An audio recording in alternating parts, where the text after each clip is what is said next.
menjadi orang yang mudah sebar-sebar, karena belum tentu itu berita benar. Kalau nggak ngerti, ayo belajar. Mulailah curiga jika sudah suruh-suruh. Sebarkanlah, hey, tunggu dulu. Periksalah kalimat, kok banyak tanda seru. Banyak huruf besar, mata gue jadi ngilu. Coba dicari beritanya dulu, mendingan begitu daripada keliru. Apa untungnya sebar kabar palsu, daripada nanti kamu yang malu. Cek dulu, daripada nanti kamu yang malu. Cek dulu, siapa tahu hoax. Yup. Hello,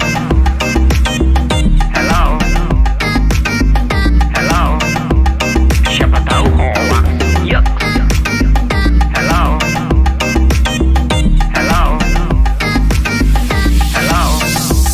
siapa tahu hoax.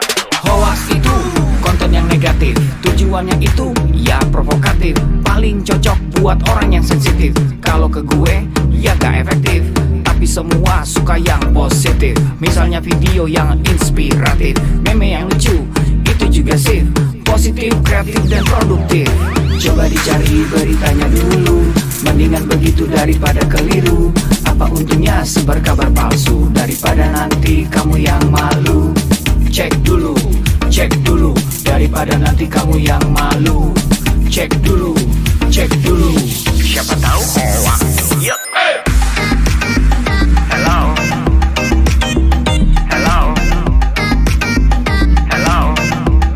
siapa tahu hoax. Yup. Hello,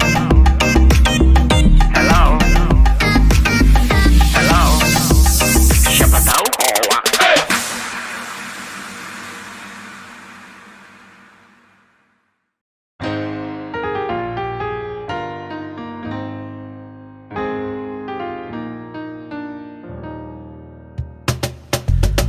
Tolong aku melolong, baca sosmed bikin aku bengong.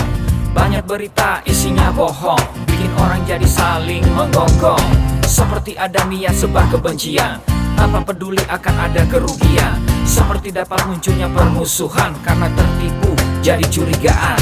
Gue pernah baca hoax di sosmed, yang jadi merugikan tukang trompet. Katanya trompet bisa bikin kanker, trompet sih cuma bisa bikin bibir doer. Sylvester Stallone dibilang mati, Brad Pitt juga dibilang mati, Mr. Bean, Jackie Chan juga dibilang mati. Seneng banget doain orang mati. Harusnya ada etikanya bermain sosial media. Tak bisa asal mengirim tanpa dipikirin, bisa fatal akibatnya. Bersihkanlah udara kita dari kebencian. Sebarkan saja cintamu untuk Indonesia. Wahai kepada pengguna sosmed, mari bersatu sampai lengket. Jagalah persatuan, jangan lobet. Hati-hati banyak tukang copet. Hey, jangan sampai salah posting, bisa bikin orang jadi pusing. Cek dulu itu penting, jangan jadi cepat terpancing. Gue pernah takut salah minum, karena bahaya buat tulang sumsum. Hampir semua merek disebutkan, gara-gara itu gue kehausan. Gue tertipu isu PKI, katanya jutaan sudah dipersenjatai. Akibatnya gue keluar biaya, bikin persembunyian bawah tanah. Harusnya ada etikanya bermain sosial media. Tak bisa asal mengirim tanpa dipikirin, bisa fatal akibatnya. Bersihkanlah udara kita dari kebencian. Sebarkan saja cintamu untuk Indonesia. Bersihkanlah udara kita dari kebencian. Sebarkan saja cintamu untuk Indonesia.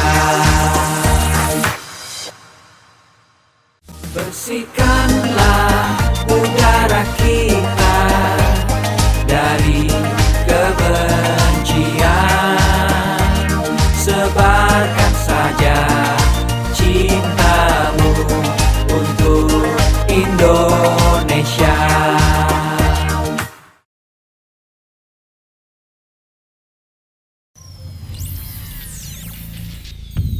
Selamat datang di Indonesia Makin Cakap Digital, langsung dari 34 provinsi, 514 kabupaten kota, diikuti lebih dari 500.000 talenta digital.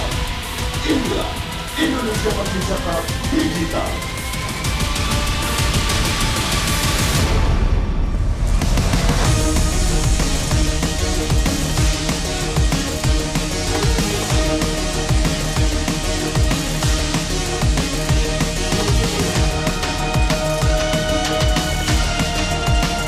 Saya luncurkan program literasi digital nasional hari ini.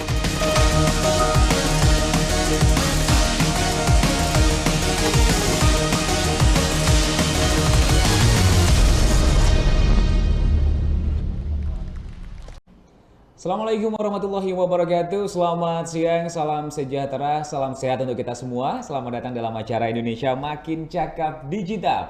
Bersosialisasi di ruang digital sebagai bentuk program nasional literasi digital tahun 2021. Perkenalkan, saya Amal Bastian yang akan menjadi moderator untuk hari ini. Dan sebelumnya banyak sekali materi yang akan Anda dapatkan nantinya, saya harus menjelaskan terlebih dahulu tentang latar belakang terselenggaranya acara pada hari ini. Saya ingin menyapa terlebih dahulu untuk seluruh peserta yang datang dari Kabupaten Tanah Laut, Kalimantan Selatan. Nanti kita akan belajar banyak sekali mengenai ruang digital dari keempat narasumber yang sangat luar biasa dan juga kompeten di bidangnya masing-masing.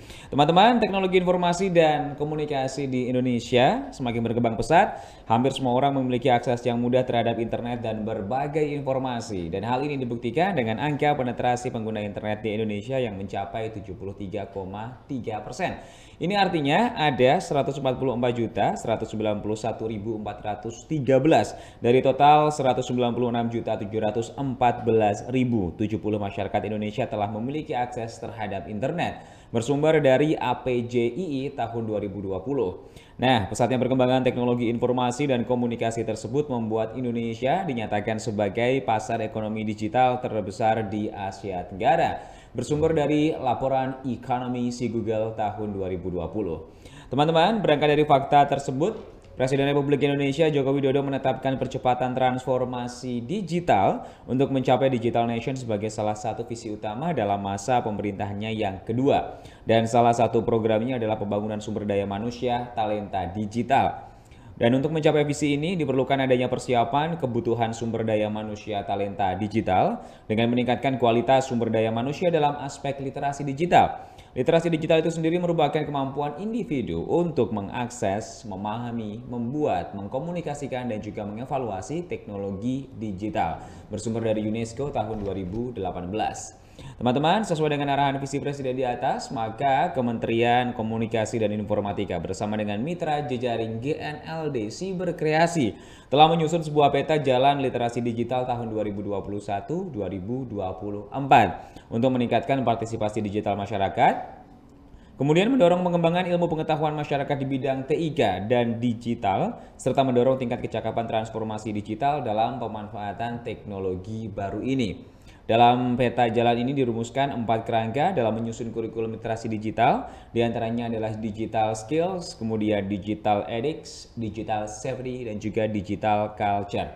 Selanjutnya, ada pula 3 kerangka program literasi digital yang disusun untuk materi dan topik kurikulum yang akan diajarkan ke masyarakat, yaitu digital society, digital economy, dan juga digital government. Kerangka ini kemudian diturunkan menjadi program literasi digital nasional yang bertujuan untuk membuat masyarakat cakap dalam menggunakan teknologi dan media digital baik di tingkat dasar, madya maupun mahir, serta tidak melupakan mereka yang berada di area inklusif.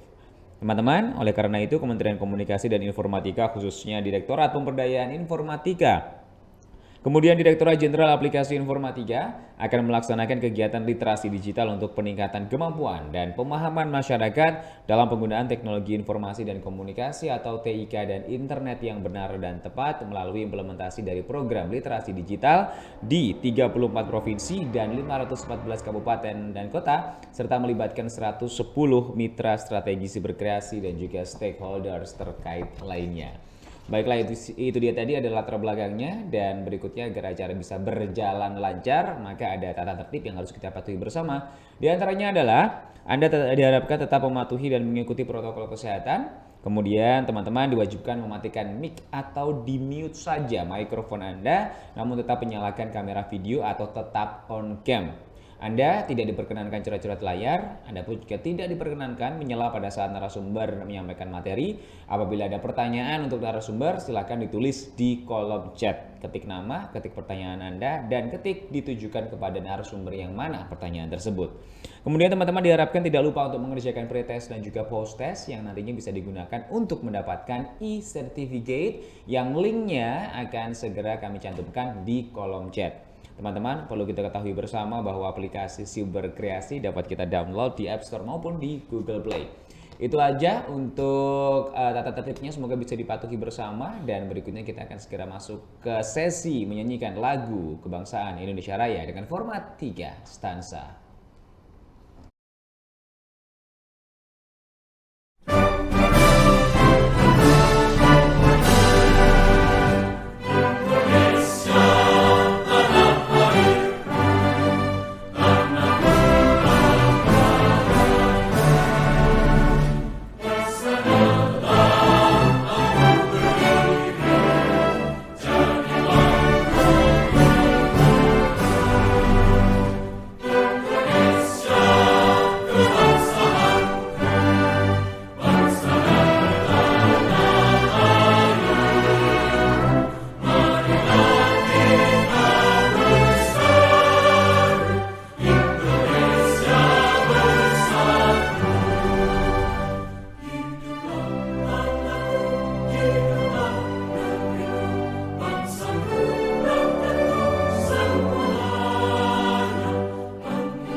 Bismillahirrahmanirrahim. Assalamualaikum warahmatullahi wabarakatuh. Salam sejahtera bagi kita semuanya. Shalom, Om Swastiastu, Namo Buddhaya, salam kebajikan. Yang saya hormati para Menteri Kabinet Indonesia Maju, para Gubernur, Bupati, dan Wali Kota di seluruh tanah air Indonesia, hadirin dan undangan yang berbahagia. Pandemi membuka kesempatan luas bagi kita untuk melakukan transformasi digital secara besar-besaran. Pembangunan infrastruktur digital terus kita percepat. Ekonomi digital, terutama untuk UMKM, terus diperbanyak dan terus ditingkatkan. Pemerintahan digital juga terus diperkuat dan masyarakat disiapkan agar lebih cakap digital. Insya Allah pada akhir tahun 2022, 12.548 desa kelurahan akan terjangkau sinyal 4G. Percepatan 10 tahun lebih maju dari rencana sebelumnya yang selesai pada tahun 2032. Infrastruktur digital tidak berdiri sendiri. Jadi saat jaringan internetnya telah tersedia, harus diikuti kesiapan pengguna internetnya agar manfaat positif internet dapat dioptimalkan untuk membuat masyarakat semakin cerdas dan produktif. Sebaliknya, efek negatifnya harus dapat terus ditekan, terus diminimalkan.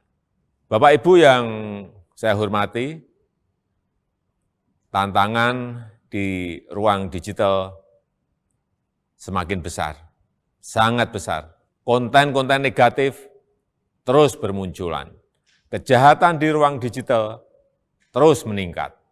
Hoax, penipuan daring, perjudian, eksploitasi seksual pada anak, perundungan siber, ujaran kebencian, radikalisme berbasis digital perlu terus diwaspadai karena mengancam persatuan dan kesatuan bangsa. Kewajiban kita bersama untuk terus meminimalkan konten negatif, membanjiri ruang digital dengan konten-konten positif, banjiri terus, isi terus dengan konten-konten positif. Kita harus tingkatkan kecakapan digital masyarakat agar mampu menciptakan lebih banyak konten kreatif yang mendidik, yang menyejukkan, yang menyerukan perdamaian. Internet harus mampu meningkatkan produktivitas masyarakat, membuat UMKM naik kelas, perbanyak UMKM onboarding ke platform e-commerce, sehingga internet bisa memberi nilai tambah ekonomi bagi seluruh lapisan masyarakat. Hadirin sekalian, literasi digital adalah kerja besar. Pemerintah tidak bisa bekerja sendirian. Perlu mendapatkan dukungan seluruh komponen bangsa agar semakin banyak masyarakat yang melek digital. Saya memberikan apresiasi kepada 110 lembaga dan berbagai komunitas yang terlibat dalam program literasi digital nasional ini.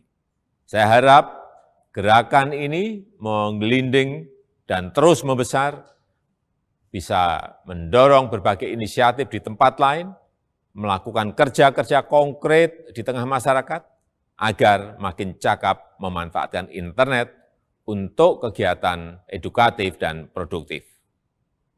Saya rasa itu yang bisa saya sampaikan, dan dengan mengucap Bismillahirrahmanirrahim, saya luncurkan program literasi digital nasional hari ini.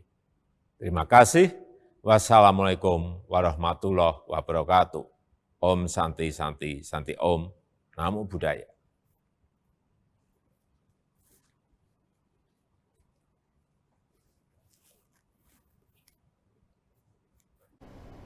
Terima kasih Presiden Republik Indonesia atas arahannya untuk terus mengisi ruang digital dengan konten-konten yang positif dan juga edukatif.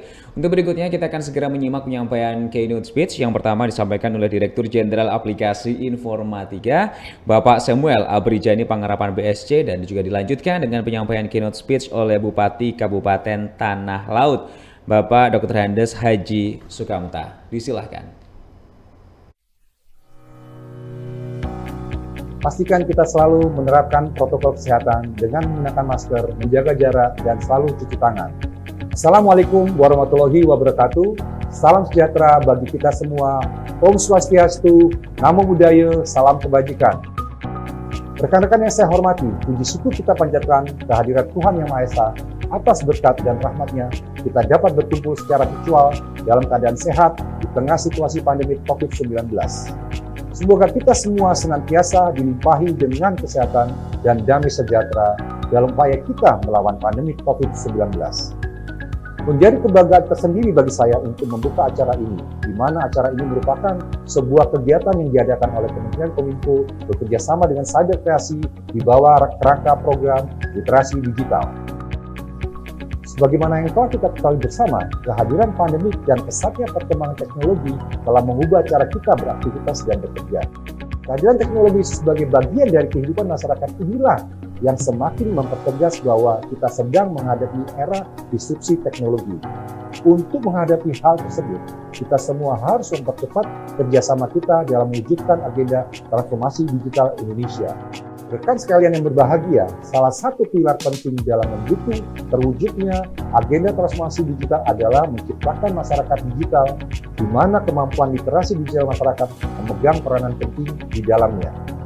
Sebagai tingkat paling dasar, kemampuan literasi digital merupakan kemampuan yang paling krusial dalam menghadapi perkembangan teknologi saat ini untuk mewujudkan masyarakat Indonesia yang tidak hanya mengenal teknologi, namun juga cermat dalam menggunakannya. Pada tahun 2020, Kementerian Kominfo bersama Kata Data melakukan survei status literasi digital nasional, mengacu pada kerangka literasi digital milik UNESCO. Kajian tersebut menunjukkan bahwa indeks literasi digital Indonesia ada pada angka 3,47 dari skala 1 sampai 4. Di mana hal itu menunjukkan bahwa indeks literasi digital kita hanya ada pada sedikit di atas tingkat sedang, namun belum mencapai tingkat baik. Untuk mencapai tingkat literasi yang baik, pemerintah tidak dapat bekerja sendiri. Kementerian Kominfo bersama Cyber Kreasi dan berbagai stakeholder terus berupaya mengadakan berbagai kegiatan untuk meningkatkan kemampuan literasi digital masyarakat Indonesia, dan salah satunya adalah yang sedang rekan-rekan sekalian ikuti sekarang. Rekan-rekan yang saya hormati, dalam menghadapi perkembangan teknologi yang sangat cepat, literasi digital merupakan kunci dan fondasi utama harus kita semua miliki.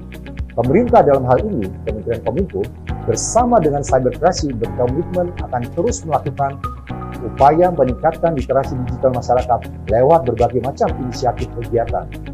Adanya berbagai inisiatif kegiatan literasi digital diharapkan dapat memfasilitasi dan semakin mendorong terwujudnya masyarakat digital Indonesia. Keadaan normal yang baru, baik sekarang maupun pasca pandemi, akan mempercepat proses digitalisasi di berbagai lini kehidupan kita. Maka dari itu, kita harus mempersiapkan SDM kita dengan keterampilan digital yang sesuai untuk menghadapi perubahan ini. Akhir kata, mari kita membawa perubahan positif untuk Indonesia yang lebih baik. Kita ciptakan inovasi-inovasi berkualitas dengan mengembangkan talenta dan memaksimalkan potensi masyarakat digital Indonesia. Bersama kita dapat melalui pandemi dengan menjadi lebih baik dari masa sebelumnya. Demikian sambutan yang dapat saya sampaikan. Selamat mengikuti kegiatan, tetap semangat, dan salam literasi digital. Wassalamualaikum warahmatullahi wabarakatuh. Om Santi Santi Santi Om.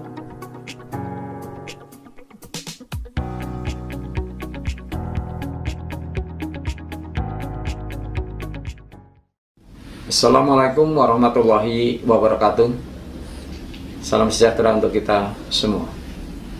Sesuai dengan arahan visi Presiden Republik Indonesia dan Kementerian Komunikasi dan Informatika beserta mitra jejaring GNLD Cyber Kreasi telah menyusun sebuah blueprint atau peta jalan literasi digital tahun 2021 2024 untuk meningkatkan partisipasi digital masyarakat, mendorong perkembangan ilmu pengetahuan masyarakat di bidang TIK dan digital, serta untuk mendorong tingkat kecakapan transformasi digital dalam pemanfaatan teknologi baru. Di dalam blueprint atau peta jalan tersebut telah dirumuskan 4 kerangka dalam menyusun kurikulum literasi digital, yaitu digital skills, digital ethics, digital safety, dan digital culture. Untuk mencapai target masyarakat yang cakap digital, maka diadakan acara secara serentak selama 7 bulan pada tahun ini, yang telah dimulai sejak tanggal 20 Mei yang lalu dengan dilakukan kick-off atau pembukaan oleh Bapak Presiden Republik Indonesia beserta Menteri Komunikasi dan Informatika. Demi tercapainya atas pengetahuan dan kecakapan untuk menggunakan media digital, alat-alat komunikasi, atau jaringan dalam menemukan, mengevaluasi, menggunakan, membuat informasi dan memanfaatkannya secara sehat, bijak, cerdas, cermat, tepat, dan patuh hukum dalam rangka membina komunikasi dan interaksi dalam kehidupan sehari-hari, sehingga dapat menanggulangi penggunaan teknologi digital oleh seluruh lapisan masyarakat secara tidak baik. Mari kita dukung dan ikuti acara ini dengan mengikuti webinar yang akan dilakukan di kota kita tercinta ini. Dengan ini, saya Haji Muhammad Sukamta, Bupati Tanah Laut, membuka secara resmi acara webinar literasi digital Kabupaten Tanah Laut dan berharap dapat diikuti oleh seluruh masyarakat Kabupaten Tanah Laut. Tanah Laut makin cakap, digital. Assalamualaikum warahmatullahi wabarakatuh.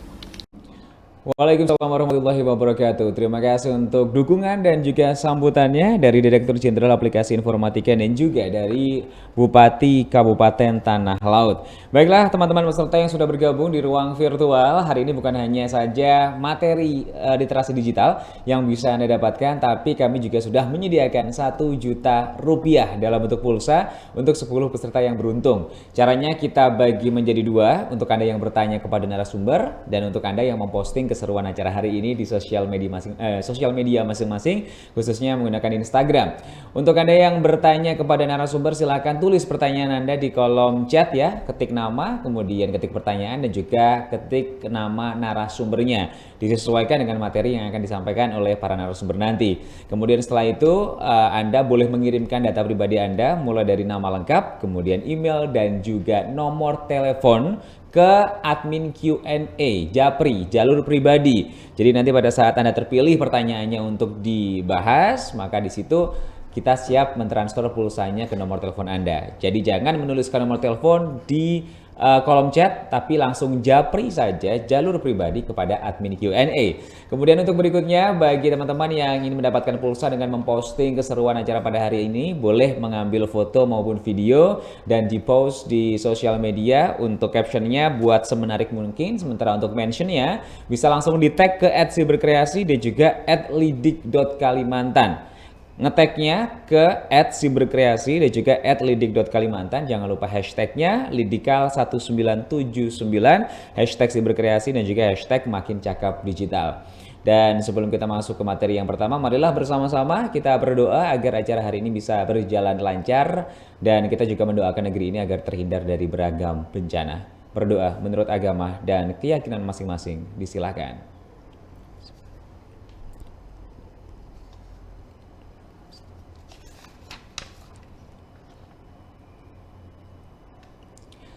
Amin. Terima kasih. Dan untuk berikutnya, tema besar yang kita angkat hari ini, teman-teman, adalah mengenal aturan main di era digital.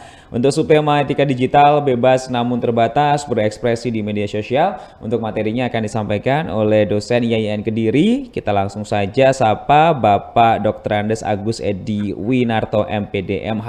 Pak Agus, selamat siang. Assalamualaikum. Selamat siang. Waalaikumsalam Mas Ferdian. Baik, Pak Agus, apabila sudah siap, kita langsung mulai materinya. Silakan Pak Agus. Oke, terima kasih. Oke, selamat siang. Assalamualaikum warahmatullahi wabarakatuh. Selamat siang dan salam sejahtera. Om Swastiastu, Namo Buddhaya, salam kebajikan, ya, salam literasi digital merdeka, ya. Yang saya hormati para narasumber, ada Pak Junaidi, ada Ibu Sidna, dan ada Mbak Angelia nih ya, yang paling muda nih ya. Oke, saya sapa juga untuk semua peserta ya. Oke, Assalamualaikum untuk dan selamat siang ya untuk seluruh peserta dari Kabupaten Tanah Laut ya. Semoga hari ini sehat-sehat dan ini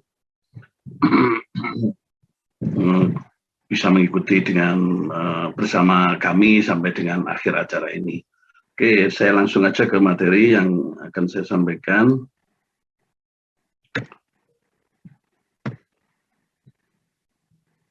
Iya. Oke, ini judulnya yaitu bebas namun terbatas berekspresi di media sosial. Bebas namun terbatas berekspresi di media sosial. Sebelum menyampaikan ini, saya memberikan intro terlebih dahulu. Ya, oke. Jadi kalau kita sudah masuk ke media sosial, ini gambarannya seperti ini, bahwa media sosial itu ibaratnya adalah sebuah pedang yang sangat tajam di dua sisinya, yaitu sisi kiri, sisi kanan, tergantung bagaimana kita menggunakannya. Kalau kita bisa menggunakan dengan baik, maka kita akan bisa memperoleh manfaatnya. Tetapi sebaliknya, jika kita keliru menggunakannya, maka kita akan celaka. Artinya apa? Artinya di dalam media sosial harus kita sadari bahwa ada konten-konten yang sifatnya positif, yang memberikan dampak positif, yang itu bermanfaat bagi kita. Sebaliknya, ada konten-konten yang sifatnya negatif dan juga memberikan dampak negatif pada kehidupan kita. Dan itu harus kita waspadai. Jadi gitu. Manfaatnya sudah sangat jelas tentunya ya, kita bisa merasakan sendiri ya, bisa bermanfaat di segala bidang kehidupan, baik itu politik, ekonomi, sosial, budaya, baik untuk hiburan maupun bisa untuk mendapatkan inspirasi-inspirasi kita untuk berkreasi secara positif, inovatif, dan sebagainya. Tetapi yang perlu diwaspadai ini adalah yang bersifat konten yang bersifat negatif, karena di dalamnya ada kejahatan, penipuan, misalnya konten-konten yang bermuatan asusila, perjudian, kemudian berita bohong, ujaran kebencian, pencemaran nama baik, provokasi ya, ancaman kekerasan dan lain sebagainya. Nah, ini yang harus kita sadari. Jadi begitu kita masuk media sosial, kita sudah tahu bahwa ada dua sisi yang harus kita sadari ini ya, sehingga kita nanti biar tidak terjerumus ke sisi yang negatif ya, gitu ya. Oke. Kemudian yang perlu kita juga penting tahu adalah di balik berkah ada musibah. Di balik berkah ada musibah. Maksudnya begini. Mengapa? Maksudnya begini. Kenapa ada konten-konten negatif? Begitu aja lah. Singkatnya begitu. Jadi jangan hanya melihat berkahnya, tapi ada musibahnya ini. Ada konten negatifnya. Mengapa ini ya? Nah, ini ada beberapa faktor yang menurut saya ini, bahwa yang pertama memang ada orang niat jahat untuk menggunakan media sosial. Artinya menggunakan media sosial untuk kejahatan gitu. Ada orang yang menggunakan media sosial untuk kejahatan. Nah ini memang memang penjahat, dasar penjahat begitu ya, penjahat menggunakan media sosial. Kemudian yang lain itu bukan penjahat, tetapi bisa juga terjerumus ke dalam konten-konten negatif. Kenapa? Ya misalnya ada persoalan, ada permasalahan gangguan psikologis ya. Kita kalau lagi masuk media sosial, kalau lagi memberikan komen dan lain sebagainya, ini harus hati-hati, harus dalam kondisi yang bagus, artinya tidak terdapat gangguan psikologis, misalnya sedang emosi, sedang marah dan sebagainya. Tentu ini dikhawatirkan tidak terkendali atau tidak terkontrol, yang akan merugikan pada diri kita sendiri. Yang kedua yaitu yang tiga nih ya, rendahnya literasi digital. Nah ini biasanya ya orang-orang yang menjadi korban ya, atau korban kejahatan ya, korban kejahatan atau korban yang lainnya ya, dalam arti tidak memahami sesuatu, kemudian ada berita bagus, kemudian di-share ternyata bagusnya itu tidak nyata atau hoax dan sebagainya. Nah, ini justru merugikan orang banyak. Ini orang yang tidak tahu hanya nge-share saja ikut menanggung akibatnya. Ini yang dan juga mungkin karena tidak tahu ngeklik aplikasi dan lain sebagainya bisa terjerumus juga. Ini ya karena literasi digitalnya masih rendah lah. Untuk itu literasi digital seperti pada kesempatan kali ini memang harus terus digalakan ya supaya seluruh masyarakat kita bisa mendapatkan pengetahuan setidaknya memahami dampak positif dan negatif dari penggunaan media sosial, setidaknya demikian. Kemudian rendahnya kesadaran moral dalam beretika nih ya. Jadi ini karena dunia digital, dunia maya itu dunia tak terbatas yang sangat luas. Batasannya adalah dunia di mana seluruh bangsa ikut serta di dalamnya. Nah, tentu ada budaya-budaya asing yang masuk di dalamnya, sehingga budaya kita tentu akan tergerus dan terkontaminasi dari budaya-budaya asing. Kalau kita tidak pandai-pandai bagaimana melestarikan budaya, oh ya nanti ada Mbak Anjeli ya kalau nggak salah yang akan membahas itu bagus sekali ya, supaya moralitas bangsa ini atau budaya bangsa ini tetap terjaga. Oke, selanjutnya ini rendahnya kesadaran rasa tanggung jawab nih ya. Rendahnya rasa tanggung jawab, ini sama nih karena suka faktor moralitas nih ya. Kemudian rendahnya kesadaran atas dampak sosial, ini kadang-kadang tidak menyadari ini kalau ada konten-konten yang sifatnya bermuatan mengarah ke bullying terhadap seseorang, ini harus hati-hati betul karena dampak sosialnya itu luar biasa, lebih sakit daripada sakit fisik ya. Ini sakit non fisik ya, kejiwaan, rohani atau kejiwaannya. Oke, jadi sangat fatal akibatnya ya, karena di media sosial itu akan tidak terhapuskan gitu loh. Kemudian rendahnya kesadaran dalam memilah dan memilih, ini sering sekali ya di tempat kita, masyarakat kita ini yang sukanya itu nge-share informasi-informasi yang sifatnya baru ya. Ini sangat berbahaya kalau informasi yang di-share ternyata itu informasi bohong, apalagi informasi yang meresahkan masyarakat. Ini harus sangat hati-hati.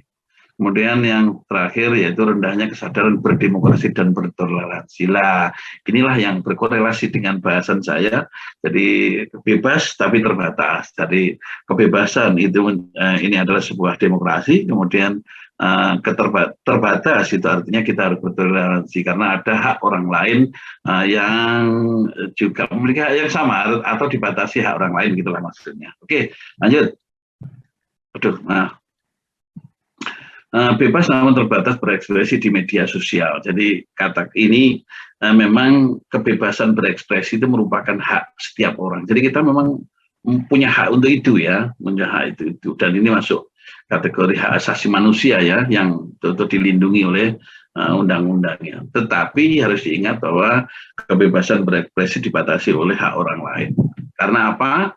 Karena kita tidak hidup sendiri, kita hidup bersama orang lain. Jadi kita harus saling menjaga agar kebebasan kita tidak menabrak hak atau kebebasan orang lain. Ini coba.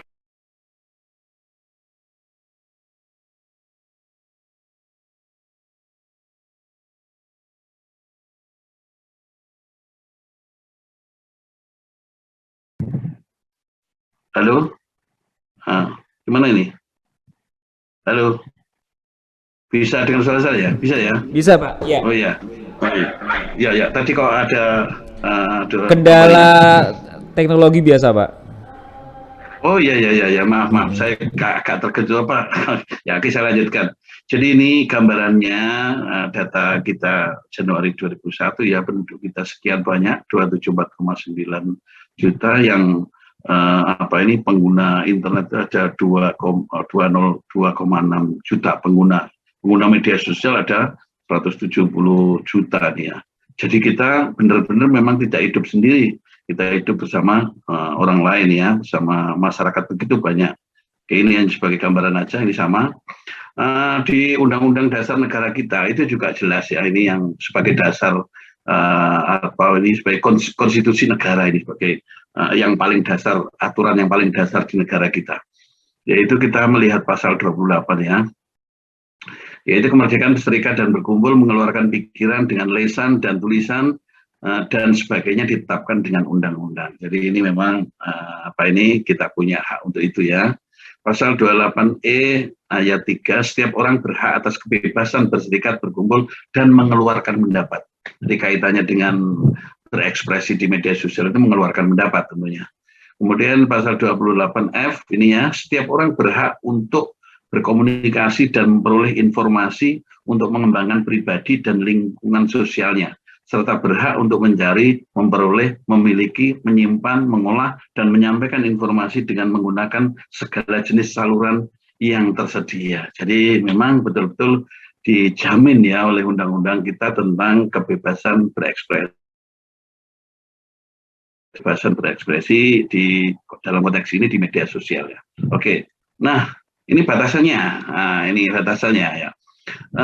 Setiap orang wajib menghormati hak asasi manusia orang lain dalam tertib kehidupan bermasyarakat, berbangsa dan bernegara. Ayat 2, dalam menjalankan hak dan kebebasannya, setiap orang wajib tunduk kepada pembatasan yang ditetapkan dengan undang-undang dengan maksud semata-mata untuk menjamin pengakuan serta penghormatan atas hak dan kebebasan orang lain, dan untuk memenuhi tuntutan yang adil sesuai dengan pertimbangan moral, nilai-nilai agama, keamanan, dan ketertiban umum dalam suatu masyarakat demokratis. Jadi jelas sekali bahwa kebebasan kita itu terbatas, jadi atau dibatasi oleh hak-hak orang lain. Nah, ini yang harus kita ingat ya.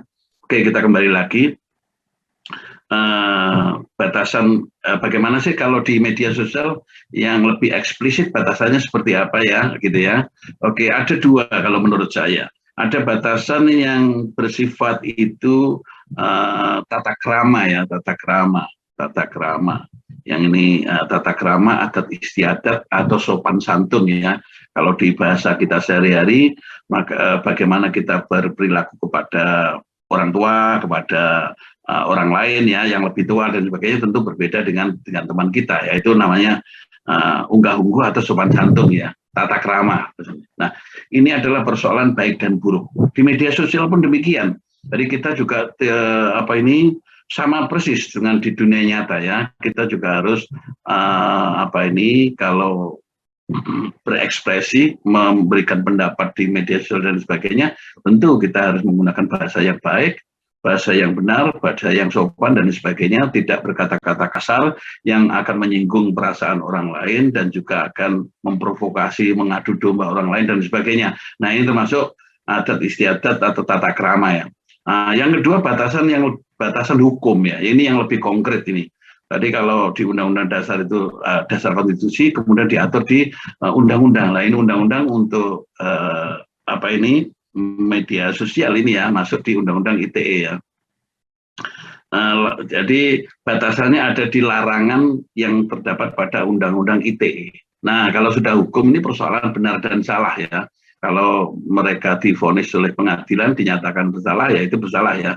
Oke, benar atau bersalah. Jadi ini jelas sekali. Nah, untuk itu diminta atau semuanya yang pengguna media sosial ini agar melakukan ekspresi, ini batasan hukumnya adalah larangan pada Undang-Undang ITE. Ini larangannya di mana? Ini kita bisa menggunakan dimulai pasal 26 sebenarnya.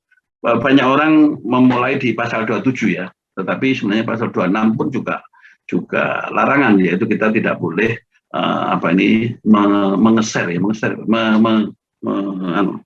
mengirimkan atau mengupload atau apa ya, itu tentang data pribadi orang lain. Jadi data pribadi orang lain itu tidak boleh kita share sembarangan. Jadi harus izin pemiliknya atau yang nge-share biar orangnya sendiri begitulah.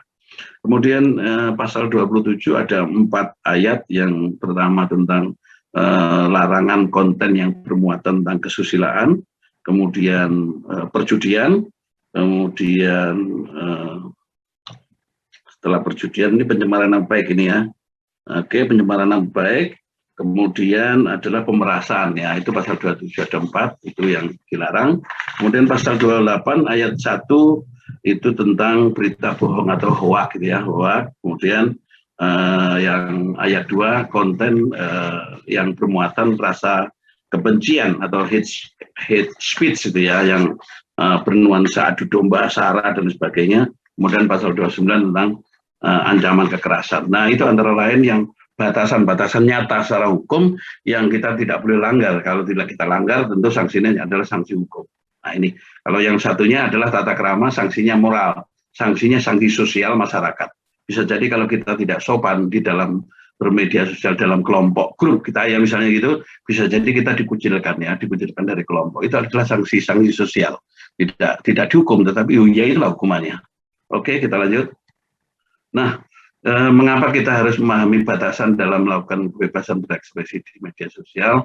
Ini berarti mengulang sedikit ya, karena dari 274,9 juta penduduk di Indonesia, 202,6 juta pengguna internet, dan 170 juta diantaranya pengguna media sosial. Nah, ini harus kita sadari bahwa kita hidup bersama orang lain dan orang banyak. Ini baru di Indonesia, bukan di dunia ya. Oke. Kemudian yang kedua yang perlu diingat adalah baik buruknya kita dalam melakukan kebebasan berekspresi di media sosial dapat mencerminkan siapa jati diri kita. Jadi tulisan kita, apa yang kita expose, apa yang kita upload, itu adalah diri kita. Walaupun itu bentuknya tulisan, walaupun itu bentuknya tulisan gambar dan sebagainya. Jadi itu menunjukkan siapa diri kita. Kalau kita menunjukkan di situ mengunggah sebuah tulisan-tulisan yang kasar, yang tidak senonoh dan sebagainya, ya itulah diri kita, itulah diri orang yang mengunggah. Sebaliknya kalau kita mengunggah dengan santun, dengan baik dan sebagainya, ya itu kita cerminan kita adalah baik gitu ya. Jadi itu sebuah cerminan dari diri kita. Jadi bukan berarti kalau orangnya nggak kelihatan terus kemudian dengan bebas kita nggak tahu ya, tapi tetap diketahui itulah diri kita. Jadi kalau dalam bahasa Jawa ada istilah ajining rogo saka busono, ajining diri sokolati. Jadi kita dihormati dalam bentuk fisik itu karena pakaian kita yang sopan, bagus gitu ya. Kemudian kalau ucapan itu ya, kita dihargai diri kita itu karena ucapan kita, lidah kita ya. Nah, kalau di media sosial ya bisa jadi ekspresi bentuknya bisa macam-macam ya, bisa tulisan, bisa gambar, bisa apa ya. Oke, itu sama Pak dengan Agus, mohon maaf saya salah, untuk materinya bisa langsung diarahkan ke kesimpulan ya. Pak, waktunya mau habis. Terima kasih. Ini sudah kesimpulannya. Ini sudah kesimpulannya. Ini yang terakhir, kita harus ingat agar kita memberikan ekspresi yang baik ya, bahwa karena apa yang sudah kita tanam itulah yang akan kita tuai. Jadi marilah kita menanam yang baik agar kita mendapatkan hasil yang baik pula. Nah, ini harapannya demikian. Mungkin itu sudah cukup ini. Jadi terima kasih. Mudah-mudahan bermanfaat. Saya kira sekian. Wassalamualaikum warahmatullahi wabarakatuh. Merdeka.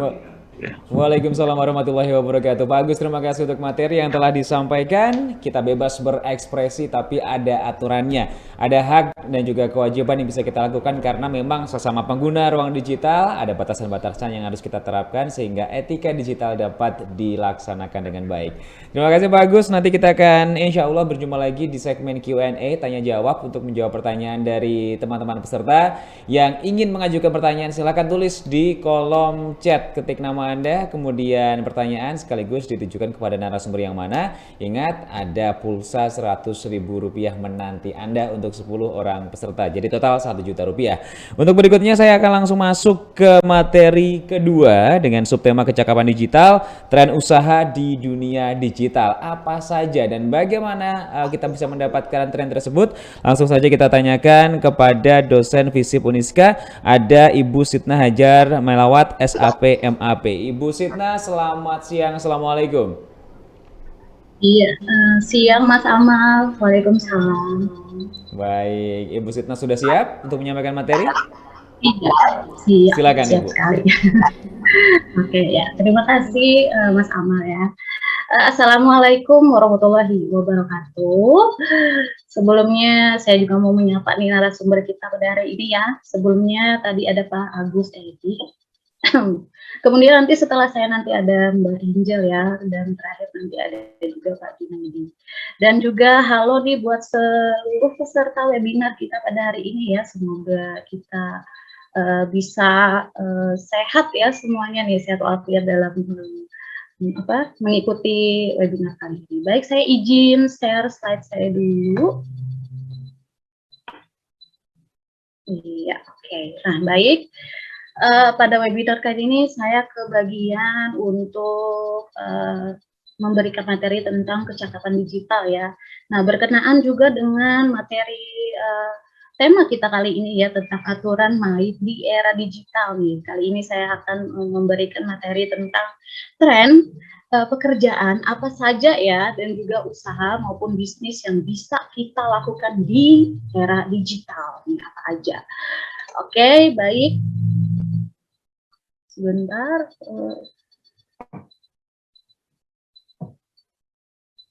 Oke.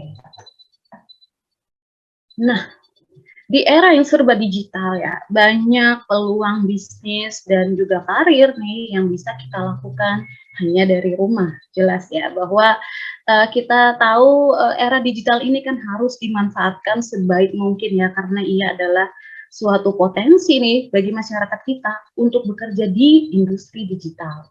Dan di mana kita juga mengetahui bahwa kemudahan dan juga lingkungan yang sangat fleksibel ini menjadikan pilihan lapangan pekerjaan ya yang lebih menarik nih, karena memang kalau kita bicara tentang industri digital ini sendiri kan ritme kerjanya tuh bisa dengan mudah untuk kita atur ya.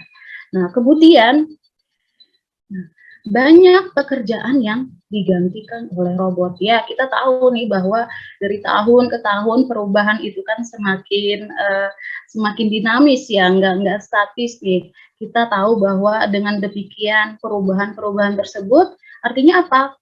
Setiap orang itu harus mempelajari keterampilan baru lagi agar tidak tergantikan nih sama teknologi tadi. Nah, di sisi lain apa? Digitalisasi pun ini menghadirkan beberapa pekerjaan dan juga usaha baru nih yang banyak memanfaatkan teknologi dan juga internet pastinya ya. Nah, di sini apa aja nanti kita akan ngebahas nih, apa aja sih pekerjaan maupun usaha-usaha yang bisa kita lakukan di era digital ini. Nah, seiring berkembangnya teknologi ya, kini apapun segala hal nih kebutuhan kita dapat dengan mudah kita akses ya. Biasanya nih kita beli makan, tinggal buka aplikasi, tetetet, datanglah itu makanan kita ya. Kemudian misalnya kita ingin menggunakan jasa antar jemput, tinggal pencet smartphone kita pakai aplikasi segala macam jadi gitu ya. Nah, jadi kemudahan-kemudahan ini ya yang timbul menjadi sesuatu yang dibutuhkan dan menjadi konsumsi di masyarakat kita nih ya. Nah, di sisi lain bahwa tren pekerjaan dan juga bisnis digital ya merupakan suatu hal yang dapat dilakukan di mana aja nih ya, karena kita tahu dari sisi efisiensi juga ini sangat-sangat memberikan kemudahan tadi bagi kita ya. Di mana juga bisnis digital ini kan memberikan peluang nih untuk membangun lapangan pekerjaan baru tanpa perlu memiliki modal yang besar untuk memulainya. Nah, di sini kita akan ketahui ya apa saja sih pekerjaan dan juga usaha-usaha yang bisa kita lakukan di era digital ini. Nah, yang pertama adalah menjadi seorang blogger. Nah, menulis di dalam blog menjadi salah satu hal yang menarik ya. Nah, khususnya bagi orang-orang yang menyukai menulis. Artinya ketika kalian nih misalnya memiliki hobi menulis ya, nah ini bisa kalian gunakan fitur blog ini. Nah, di sisi yang lain kan biasanya kalau kita bicara tentang karakteristik nih, ada orang yang ekstrovert, ada orang yang introvert. Kalau orang-orang ekstrovert itu kan akan sangat dengan mudah misalnya mengeluarkan konsep, ide, pemikiran mereka itu melalui lisan. Nah, tapi kalau untuk orang-orang yang introvert akan lebih mudah mengeluarkan konsep-konsep ide pemikiran mereka itu melalui tulisan. Nah, jadi ini adalah sebuah wadah nih bagi kalian yang memang menyukai menulis. Ya, kalau kita boleh lihat contohnya ya kayak si siapa ya? Raditya Dika deh. Nah, kalian pasti tahu ya Raditya Dika. Nah, dia tuh kan kesuksesan dia berawal dari menjadi seorang blogger. Kalau kalian pernah berkunjung ya ke blognya dia, jadi memang orang-orang yang hobi menulis itu silahkan ya memanfaatkan fitur yang satu ini. Nah, ini juga menjadi salah satu bisnis di era digital kita saat ini. Oke, selain blogger apa aja? Apalagi nih, nah yaitu desain grafis. Nah, ini memang salah satu pekerjaan yang sangat-sangat dibutuhkan nih di apa namanya kita ke depan, karena memang dengan berkembangnya teknologi dan informasi yang sangat cepat tadi ya, desain grafis ini bisa dimanfaatkan dalam membuat brosur, desain dan lain. Biasanya juga kan ada organisasi atau korporasi-korporasi yang memang ingin melakukan promosi. Nah, mereka pasti kan membagi brosur dan lain sebagainya kan, menggandeng orang-orang yang kita sebut desainer grafis ini. Jadi nggak sembarangan nih ketika kalian apa namanya ingin menjadi seorang desainer grafis, tapi misalnya keilmuannya itu belum cukup dan lain sebagainya. Nah, juga berkaitannya dengan kecakapan digital kita hari ini, bahwa apa yang saya sampaikan ini memang berkaitan dengan keterampilan atau keahlian yang memang harus kalian miliki gitu. Selain desain grafis, apalagi yaitu menjadi guru online. Nah, menjadi guru online merupakan hal yang menarik yang dapat dilakukan. Sebenarnya bukan sekedar hal yang menarik yang bisa kita lakukan. Nah, kita tahu guru ini kan adalah sosok yang tak lekang oleh waktu ya. Jadi akan selalu dibutuhkan. Nah, misalnya aja, nah kalian apa ya? Misalnya menguasai bahasa asing. Nah, manfaatkanlah ilmu atau keahlian kalian itu. Jadi di satu sisi kalian mengamalkan ilmu atau wawasan yang kalian miliki kepada orang lain, di satu sisi keahlian kalian itu juga bisa berdampak baik ya dalam sisi finansial gitu bagi kalian. Nah, jadi sekarang kan guru-guru les sekarang udah jarang ya kita ngedatengin teman-teman les, tapi lebih kepada pertemuan secara virtual, bimbingan secara misalnya melalui WhatsApp group dan lain-lain. Nah, ini yang memudahkan kita ya akses di dunia digital ini. Selain guru online, ada lagi yaitu itu content creator YouTube ya. Nah, siapa sih yang nggak bisa dan nggak pernah gitu mengakses yang namanya platform media sosial kita yang saat ini yaitu YouTube. Nah, konten YouTube sendiri kan ini semua kalangan ya pasti pernah mengakses dan mungkin untuk membuat konten-konten tersebut ya. Nah, kemudian berprofesi menjadi seorang YouTuber memiliki peluang yang besar untuk sukses. Kuncinya apa? Satu aja sih, asalkan kalian selalu konsisten dalam menyediakan konten-konten yang menarik. Nah, bukan hanya yang menarik saja ya, tapi juga yang harus bermanfaat nih bagi orang yang menonton seperti itu. Jadi memang sekarang nih ya banyak ya kalau kita lihat youtuber-youtuber yang memang sudah sangat-sangat sukses nih dengan penghasilan yang wah-wahan ya, berawal dari ini membuat konten cerita atau pengalaman-pengalaman keseharian ya jadi gitu. Oke, selain tren menjadi seorang YouTuber, apalagi yaitu, nah kalian bisa memaksimalkan keahlian kalian, misalnya dalam membuat buku, kemudian kalian jual menjadi e-book ini. Bayangin kalau misalnya e-book ini belum ada ya, kita masih sibuk ke toko buku misalnya, kemudian juga nyari buku dari rak satu ke rak yang lain ya. Tapi kalau sekarang dengan adanya era digital ini, kita tinggal mau nyari buku apa, tinggal klik judul bukunya, nah udah deh kita bisa akses dan beli ya. Nah, dalam hal ini ada juga nih misalnya aplikasi yang menjual seri-seri cerita gitu, misalnya untuk seri 1, 2, dan 3 itu masih gratis kita bisa baca ya. Tapi untuk seri keempat dan setelahnya itu kita berbayar. Nah, ini menjadi salah satu peluang ya dalam bisnis digital itu sendiri. Nah, selain kalian misalnya sudah bisa membuat buku, nah sebenarnya untuk buku ini sendiri kalian harus menggandeng si desainer grafis itu dalam membuat cover. Kan nggak bisa sembarangan ya ngebuat cover sebuah buku agar misalnya dilihat agar lebih menarik lah dilihat orang yang ketika itu membuka buku yang nanti akan kita jual seperti itu. Oke, selain menjual e-book, apalagi itu nah pembuatan website. Nah ini penting sekali bagi organisasi-organisasi atau korporasi ya yang mereka menawarkan produk maupun jasa. Nah, jadi penting apakah misalnya tampilan website mereka itu menarik si customer dan lain-lain. Nah, jasa pembuatan website juga menjadi salah satu hal yang menjanjikan, ya jelas ya, karena di era digital ini banyak tadi kata saya ya, organisasi maupun korporasi-korporasi yang memerlukan pembuatan website dan juga template-template website yang menarik ya bagi customer tentunya. Nah, selain pembuatan website, ada lagi yaitu, nah sebenarnya ya indikator kita ada di era digital yang sangat-sangat kian pesat adalah ini, salah satunya kita ketahui bahwa banyak sekali sekarang pedagang-pedagang itu membuka toko online daripada toko konvensional. Karena kalau kita lihat toko konvensional itu sendiri ya banyak pertimbangan-pertimbangan ya ketika kita ingin membuka sebuah toko konvensional.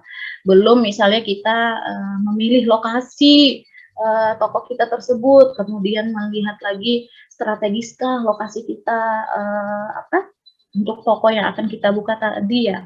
Nah ini kan menjadi banyak sekali kendala nih. Berbeda sama toko online yang sekarang sudah sering kita lihat ya, apalagi banyak sekali marketplace yang memang sangat mudah nih untuk kita kita lihat ya.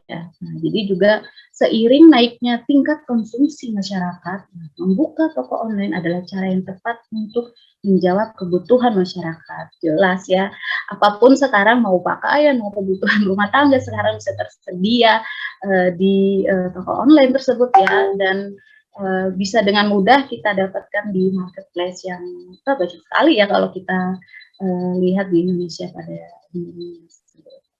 Kemudian selain usaha digital dalam hal ini membuka toko online, apalagi yaitu, nah ini kurang lebih kayak membuka toko online ya, menjadi dropshipper. Tapi ini lebih mudah ya, lebih mudah dan murah. Mengapa seperti itu? Karena kita nggak lagi nih menyediakan barang yang akan kita jual di tempat kita, tapi kita hanya ngedrop nama maupun alamat si customer kita nih kepada si supplier, kemudian supplier mengirimkan barang tersebut atas nama kita kepada si customer. Nah, jadi ini salah satu opsi ya berbelanja dan apa yang bisa kita bilang proses jual beli yang memudahkan nih bagi masyarakat ya.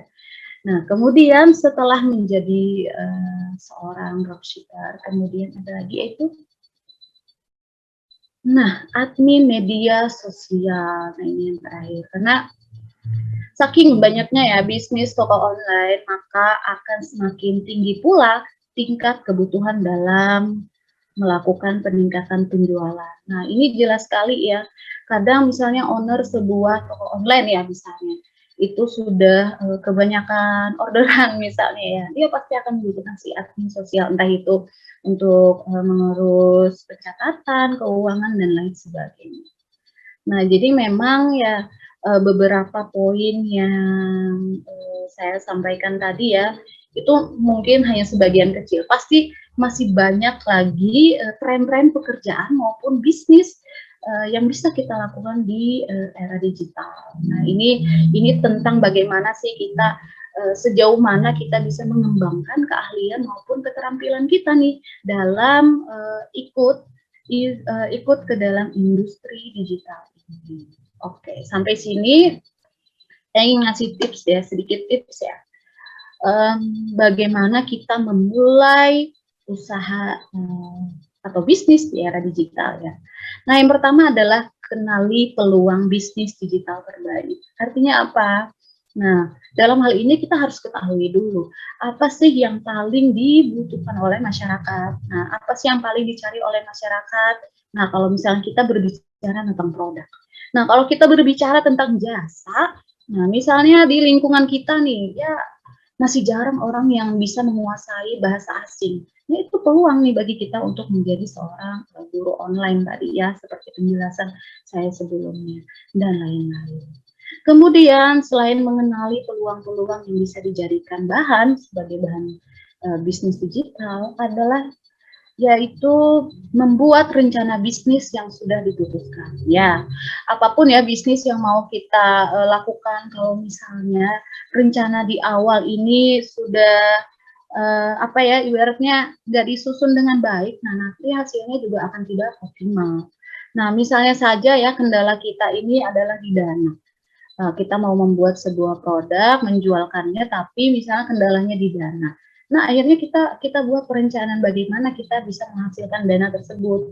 Apakah misalnya dengan mengumpulkan dengan target 1-2 bulan, kemudian dana tersebut terkumpul, atau dengan misalnya ya melakukan pinjaman. Nah, melakukan pinjaman ini sendiri pun kan pasti harus dengan rasa tanggung jawab yang tinggi, karena nggak mudah ya ketika kita melakukan pinjaman dana itu memang harus dibayarkan, kemudian harus ditanggung jawab ya setinggi-tingginya gitu, karena banyak kalau kita bilang penipuan, kita misalnya minjam dana sekian, entah itu di lembaga mana misalnya ya, tapi lembaga simpan pinjam misalnya, tapi itu kan memerlukan tadi saya bilang bahwa tanggung jawab ya untuk melunasi pinjaman tersebut. Nah, jadi buat rencana-rencana yang memang rencana yang harus semaksimal mungkin nih ketika kalian sudah memutuskan untuk menggeluti bisnis di era digital. Kemudian selanjutnya adalah apa? Mengatur strategi dalam berbisnis ya. Kita tahu bahwa dalam berbisnis ini sendiri kan gak hanya kita ya yang berbisnis, pasti ada pesaing-pesaing kita nih di luar sana.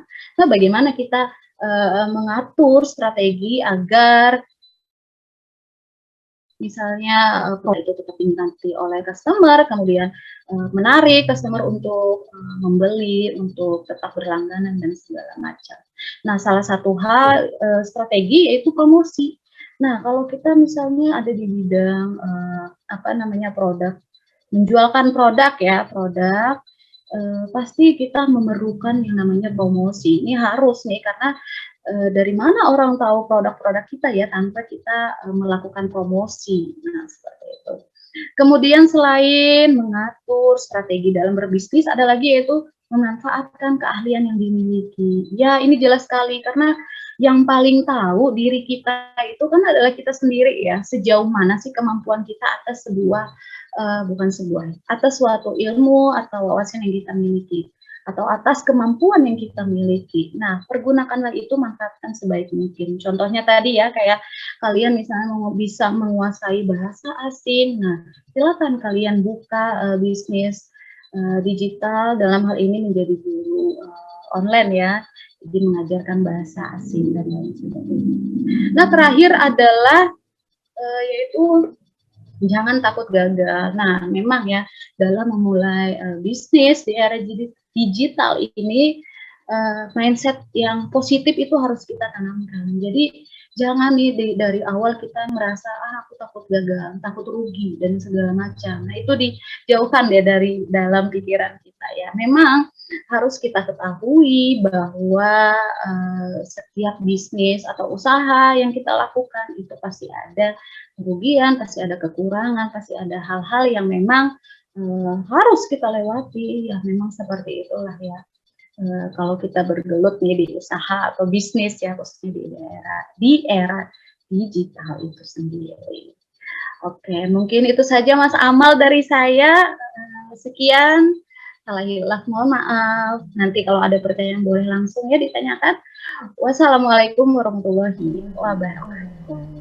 Waalaikumsalam warahmatullahi wabarakatuh Ibu Sitna. Terima kasih untuk materi yang telah dibagi, bermanfaat sekali untuk kita. Banyak pilihan pekerjaan yang muncul saat ruang digital semakin terbuka lebar. Tinggal kitanya saja di sini harus memanfaatkan hal tersebut sebaik mungkin. Siapa tahu bukan hanya pekerjaan konvensional saja yang bisa teman-teman dapatkan, tapi juga pemasukan dari ruang digital ini. Dari Bu Sitna saya geser untuk masuk ke materi ketiga, segmen Key Opinion Leader. Dengan subtema budaya digital, mengenalkan budaya Indonesia melalui literasi digital. Caranya bagaimana ya?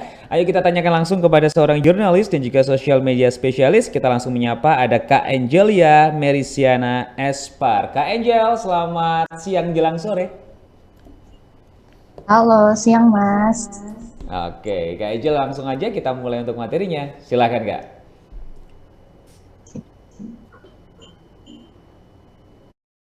Oke, thank you. Aku share screen ya.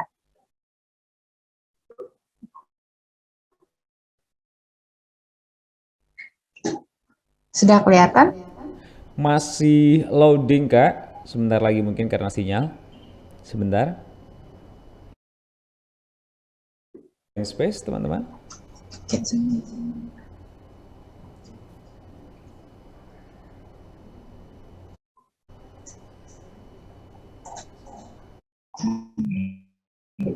Boleh di share screen ulang Kak Angel?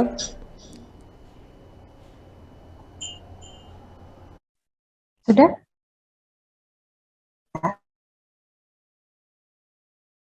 Masih belum keluar di sini. Oke, coba di share screen ulang Kak Angel.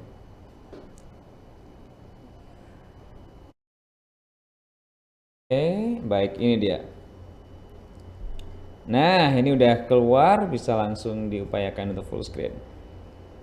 Sekali lagi kami ingatkan juga untuk materi-materi yang disampaikan oleh para narasumber mungkin bisa menjadi bahan pertanyaan bagi teman-teman peserta.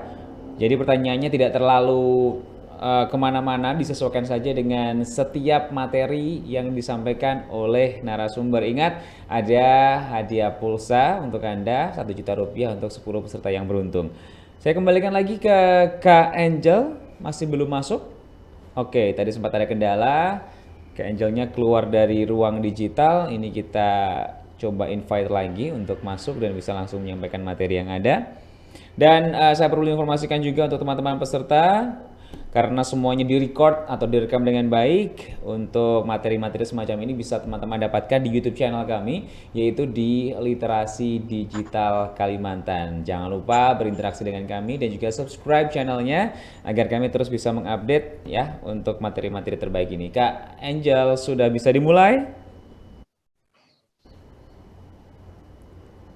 Ya, Kak Angel silakan.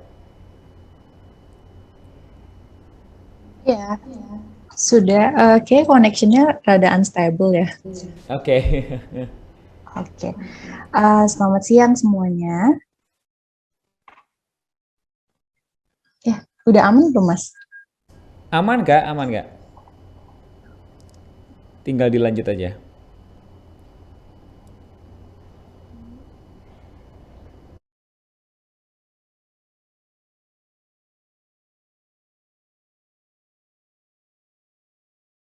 Freeze.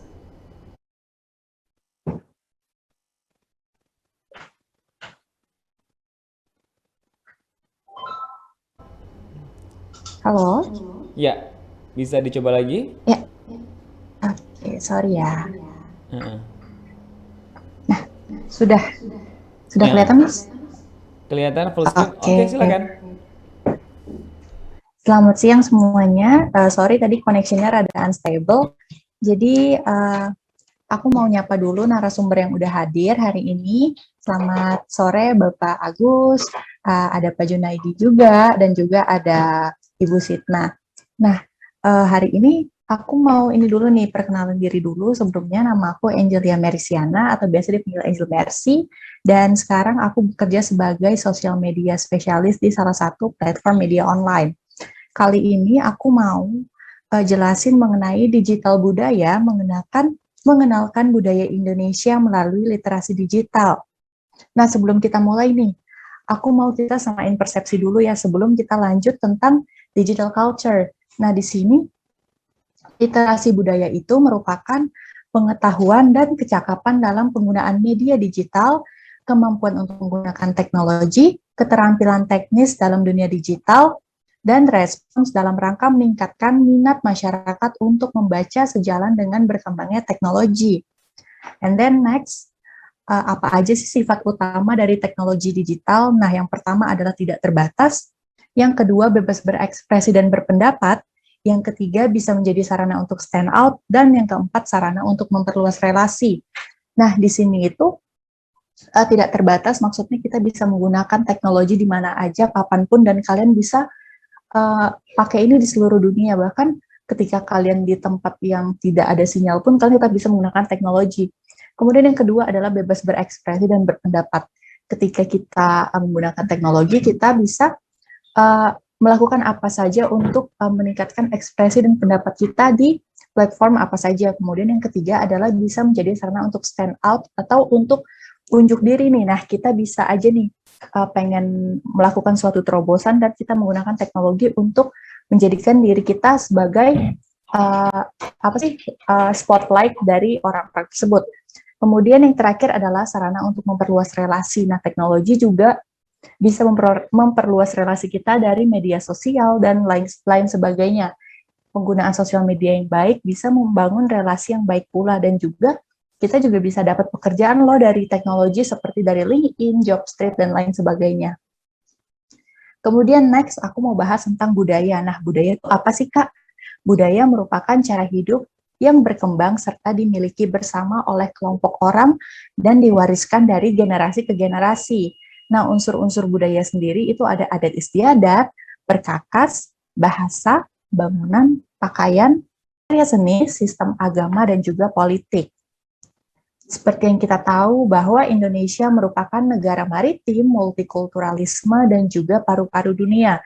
Nah, di sini aku highlight multikulturalismenya karena kita tahu bahwa dari Sabang sampai Merauke keberagaman budaya Indonesia itu berbeda-beda. Bahkan di suatu tempat aja, contohnya nih, kalau aku sendiri itu kan asalnya dari Kalimantan Barat, dan aku juga suku Dayak.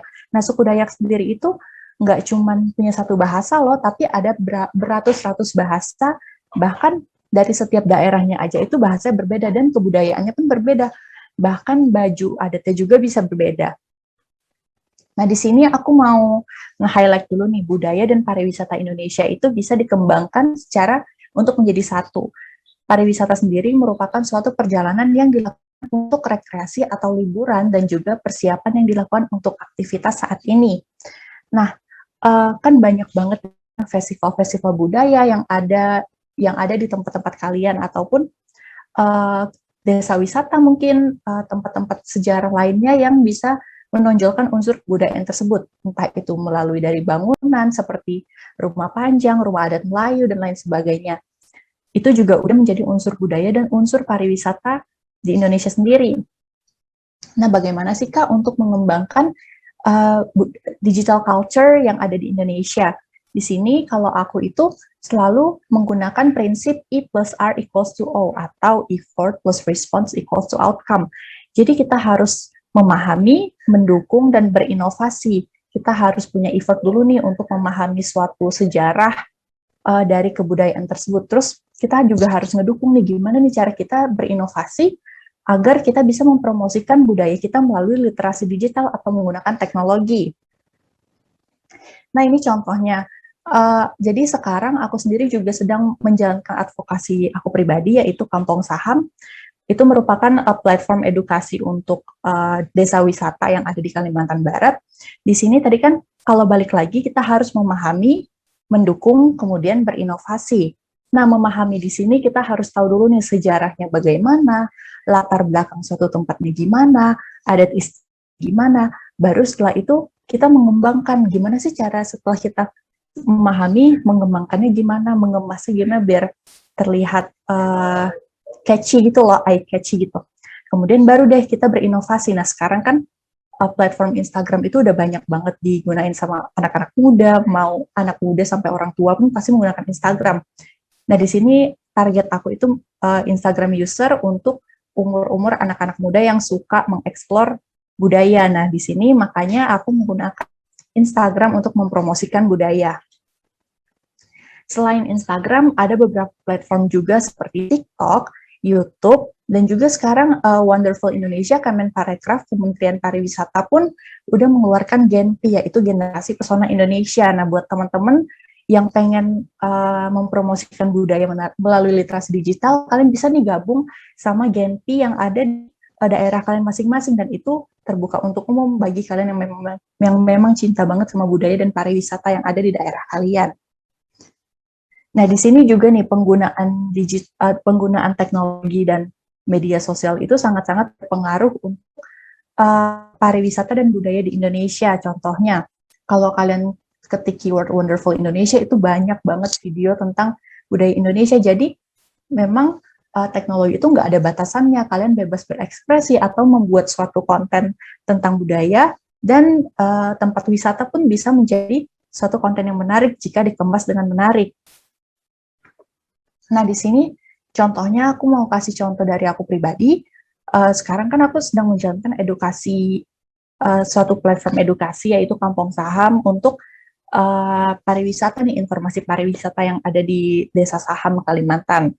Terus juga aku menggunakan platform YouTube juga untuk memperkenalkan, dan aku juga jurnal tentang desa tersebut.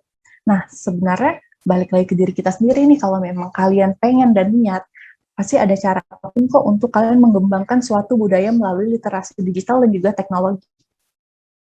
Di sini aku ambil quotes dari Didi Ninitowo, seorang maestro tari Indonesia.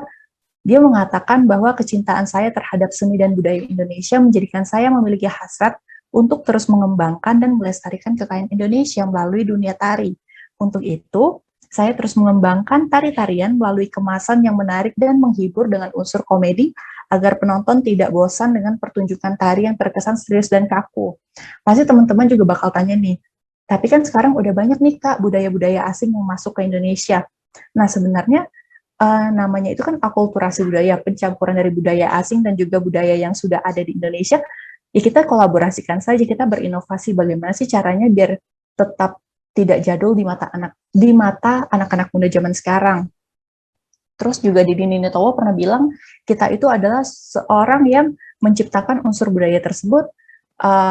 Kita juga adalah seorang pemimpi untuk bermimpi untuk meningkatkan budaya kita, dan kalau bukan kita sebagai generasi muda, siapa lagi yang akan mengenalkan budaya kita ke anak cucu kita nantinya. Sekian presentasi dari saya, terima kasih. Sama-sama, terima kasih Kak Angel untuk materi yang telah disampaikan. Literasi digital digunakan sebagai materi untuk menyebarkan dan juga melestarikan kebudayaan. Buat konten-konten yang positif dan baik menunjukkan budaya kita, dan itu akan dilihat oleh dunia. Seperti itu ya. Terima kasih Kak Angel, dan geser lagi masuk ke materi keempat kita teman-teman. Untuk temanya atau subtemanya, mohon maaf, adalah keamanan digital, prosedur berselancar, aman dan sehat. Untuk materinya akan disampaikan oleh PLT Dekan Visip Uniska. Kita langsung masuk bersama dengan Bapak Junaidi, Esos MIKOM MAB. Pak Junaidi, selamat sore. Assalamualaikum. Selamat sore. Waalaikumsalam. Bung Amal Bastian. Yes. Luar biasa. Baik. Pak Junaidi, kalau sudah siap, mari kita mulai materinya. Silakan Pak. Baik, saya coba share screen dulu ya. Silakan.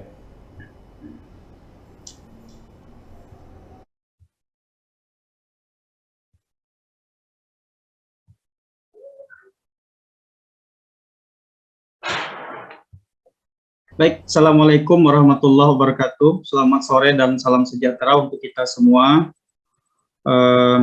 Sebelumnya, perkenalkan, nama saya Junaidi. Pekerjaan saya adalah tenaga pengajar di Universitas Islam Kalimantan, Muhammad Arsad Al-Banjari, Banjarmasin. Ya, saya tidak pernah, sebetulnya saya hampir tidak pernah memakai jabatan, Mas Amal ya. Mungkin ada sedikit miskomunikasi. Saya lebih happy dengan sebutan dosen dan pengamat sosial gitu. Jadi nggak enak ini sama senior ya, Pak Agus yang lebih senior di akademisi. Sebelumnya saya ingin menyapa dulu ya teman-teman narasumber, Pak Dr. Andes Agus Edi Winarto, MPD MH. Mohon izin senior untuk sharing ya. Kolega saya Ibu Sitna Hajar Malawat ya. Ini kolega sama-sama dosen FISIP Uniska. Kemudian Mbak Angel Merie ya. Saya surprise ya, ternyata Mbak Angel orang Kalbar. Saya orang Kalimantan Tengah ya. Domisili di Banjarmasin, Kalimantan Selatan. Jadi include sudah Kalimantan Selatan, Tengah dan Kalbar nih di forum ini. Sebelumnya saya ucapkan terima kasih dulu kepada Presiden RI, Kominfo dan Cyber Kreasi ya yang telah memberikan kesempatan kita untuk sharing keilmuan terkait dengan literasi digital.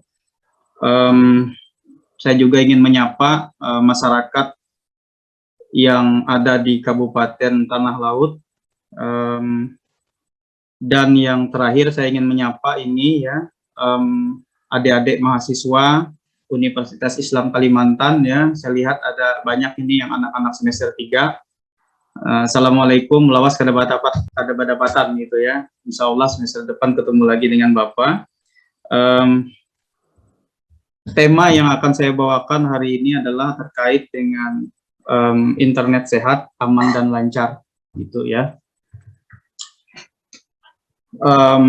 Internet safety, prosedur berasa lancar, aman dan sehat. Aduh, sana dulu. Oke.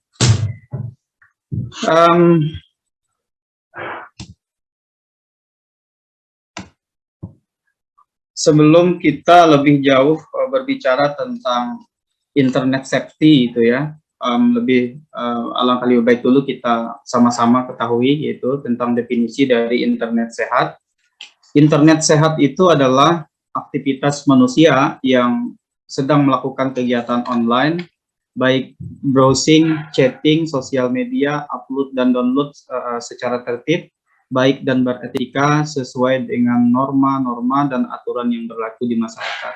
Atau dalam definisi yang lain, internet sehat itu dapat diartikan sebagai cara berperilaku yang beretika saat mengakses sesuatu informasi dari internet. Selain itu juga pengguna internet yang sehat tidak melakukan aktivitas internet yang melanggar hukum seperti pelanggaran hak cipta, hacking, dan mengakses konten ilegal atau situs dewasa. Nah, kenapa kita harus berinternet secara sehat? Ya, karena aktivitas internet secara ilegal membuat internet itu menjadi teknologi yang dapat dikatakan cukup berbahaya. Di sini ya, tidak hanya berbahaya untuk diri kita sendiri, tapi juga berbahaya untuk lingkungan sosial dan institusi di tempat kita bekerja. Nah, terkait dengan bahaya gitu ya, apa-apa saja kejahatan yang sering muncul di media sosial ya dan di internet ya. Di sini ada 3 yang saya utarakan, yaitu terkait cyberbullying, pornografi, trafficking, dan child abuse ya.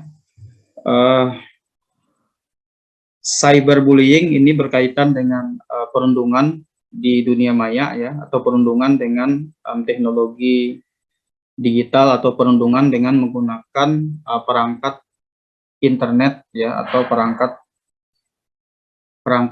yang berhubungan langsung dengan internet. Yang kedua terkait dengan pornografi ya, ini sering juga muncul ya sebagai kejahatan yang ada di internet gitu ya, kejahatan internet.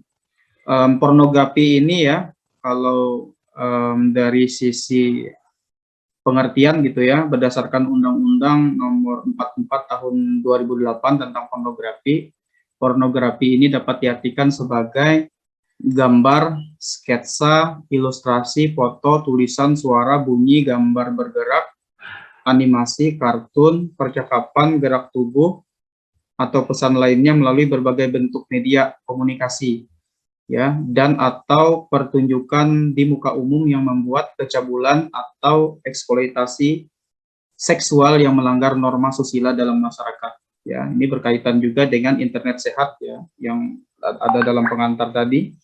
Kemudian yang berkaitan dengan trafficking ya, trafficking ini dapat dilihat gitu ya di Undang-Undang Pemberantasan Tindak Pidana Perdagangan Orang ya, nomor 21 tahun 2017 ya. Ayat 1 itu dikatakan bahwa trafficking ini merupakan tindakan perekrutan, pengangkutan, penampungan, pengiriman, pemindahan, penerimaan seseorang dengan ancaman kekerasan, penggunaan kekerasan, penculikan, penyekapan, pemalsuan, penipuan, penyalahgunaan kekuasaan, posisi rentan, penjeratan utang, memberi bayaran atau manfaat sehingga memperoleh persetujuan dari orang yang memegang kendali atas orang lain tersebut, baik dalam negara maupun antar negara untuk tujuan eksploitasi, mengakibatkan orang lain tereksploitasi dan lain sebagainya. Sedangkan kalau yang child abuse, ini terkait dengan penyiksaan fisik, emosional, pelecehan seksual atau kelakuan terhadap anak. Ya. Nah, berikutnya ya, ini terkait dengan safety tips ya. Ada 3 di sini yang berkaitan dengan safety tips ya. Yang pertama adalah cerdas menggunakan akun ya. Akun ini adalah alat untuk mengakses sistem komunikasi di internet ya. Kemudian cerdas cek dan recheck, kemudian cerdas mengupdate ya. Cerdas mengupdate ini ya berkaitan dengan flaming, trolling, junking ya, dan tidak membuat khalayak menjadi bingung. Kalau yang flaming itu terkait dengan kegiatan atau aktivitas memanas-memanasi, kemudian yang trolling ini berkaitan dengan keluar dari topik pembicaraan, junking itu memasang post yang tidak berguna saat kita menggunakan forum internet. Nah, kemudian terkait dengan cara berinternet sehat ya. Yang pertama adalah hindari situs atau forum yang berbahasa menjurus pada aktivitas kejahatan internet ya. Yang kedua, memasang aplikasi parental control bagi orang tua yang anaknya sudah mengenal dan menggunakan internet. Ya, di sini ada beberapa aplikasi parental control ya. Yang paling mudah untuk diakses adalah Google Family Link ya.